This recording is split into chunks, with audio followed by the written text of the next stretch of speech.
മഹാപ്രളയം കാർന്നുതിന്ന ചൂരൽമലയും പരിസര പ്രദേശങ്ങളുമാണ് കണ്ടുകൊണ്ടിരിക്കുന്നത്.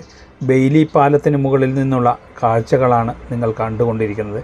സർവവും നശിച്ച ഇവിടങ്ങളിൽ ജീവിച്ചിരുന്ന മനുഷ്യർ പലരും ഇന്ന് ജീവിച്ചിരിപ്പില്ല.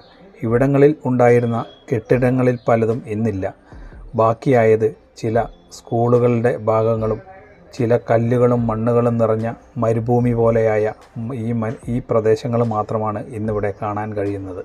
നമുക്കും കൈകോർക്കാം വയനാട്ടിലെ സർവവും നഷ്ടപ്പെട്ട മനുഷ്യർക്ക് വേണ്ടി, നിസ്സഹായരായി നിലാരംബരായ ആ ജീവിതങ്ങൾ കെട്ടിപ്പടുക്കാൻ വേണ്ടി. എവിടേക്ക് നോക്കിയാലും തകർന്നടിഞ്ഞ മരുഭൂമി പോലെയായ പ്രദേശങ്ങൾ, സർവവും നശിച്ച ഈ പ്രദേശത്ത് വന്നു നോക്കുമ്പോൾ നമുക്ക് ഒരിറ്റ് കണ്ണീരോടെ മാത്രമേ കാണാൻ കഴിയൂ. നിങ്ങൾ ആദ്യമായാണ് എൻ്റെ ചാനൽ കാണുന്നുവെങ്കിൽ ട്രാവൽ സിറ്റി 916 എന്ന ചാനൽ സബ്സ്ക്രൈബ് ചെയ്യാനും ഷെയർ ചെയ്യാനും മറക്കരുത്.